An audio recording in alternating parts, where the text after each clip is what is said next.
few minutes away here from the opening bell. Wanted to get you some breaking news that came in from the Labor Department. We know that 261,000 jobs were added in October. That was a little above what was expected. However, the unemployment rate did see a slight bump up to 3.7%, from 3.5%. Continuing to watch that amidst a 40-year high inflation. Right, and also that increased interest rate from the Fed. Plus, we're learning, speaking of jobs and unemployment here, we're learning that several major companies are seemingly preparing for an economic downturn. Amazon says it will freeze corporate hiring for months, and Lyft, the ride-hailing company, as we know, also announcing layoffs, and Twitter planning thousands of job cuts, now facing a lawsuit over it.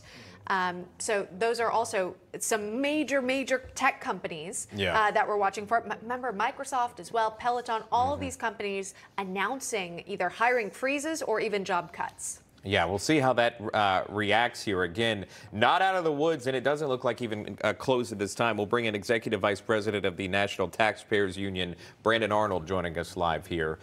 Brandon, thanks so much for coming on. We threw a lot of news at you: layoffs, job creation, 261,000 jobs added last month, but unemployment rate tipping up just a bit. Your thoughts?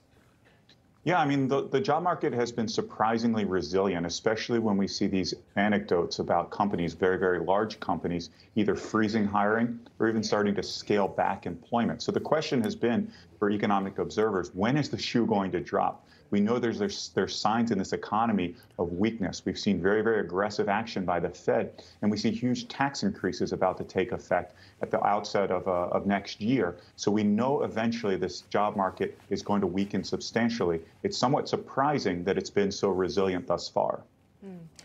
And yet, when you're still out and about, and if you're at restaurants, you hear from owners that they struggle to hire, right? How does that play into all of it when you're hearing the reports of people losing their job at some of these companies?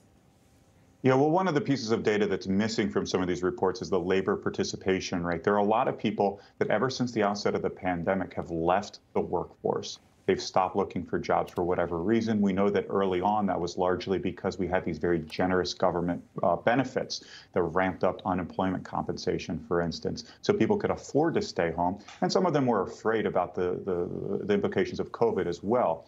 Now that those have subsided and now that most of those programs are off the books, again, it's somewhat surprising that people have continued to stay outside the workforce and that so many small businesses, restaurants, bars, retail establishments have struggled to fill their workforces and make sure that they have people in their shops and restaurants to keep full optimization.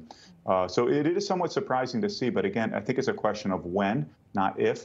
We are going to see this labor market weaken considerably, and then we're going to have very broad implications for the economy and a very soft economy across the board, unfortunately. We've got some news about Twitter in just a bit that Emma and I will get to, but final question for you, Brandon. If we can move into the holiday season, hard to believe that's coming up here, but the National Retail Federation predicting this: sales will slow from last year, meaning people may not buy as much as they did the previous year. What do you attribute that to? And do you predict less gifts for the holiday season, maybe less decorations, etc.? Yeah, I think the stubborn inflation rate, which even after several rounds of rate hikes from the Fed, have not subsided at all. I think that's really the #1 factor here. We've seen surprising resilience once again, not just in the job market, but in consumer spending. People have been dipping into their savings, spending money that we didn't really anticipate from the economic community.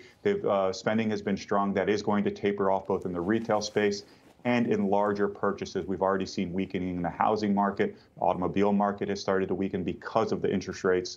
That has a direct impact on the ability to afford those larger ticket items, but smaller ticket items too. We're going to see a tapering in consumer activity. Yeah, I mean, even food. When you go to the grocery store, you notice the increased cost of all of it. Brandon Arnold, thanks so much for coming on, making sense of the data we just got this morning. Appreciate your time today. Thanks for having me. You're welcome.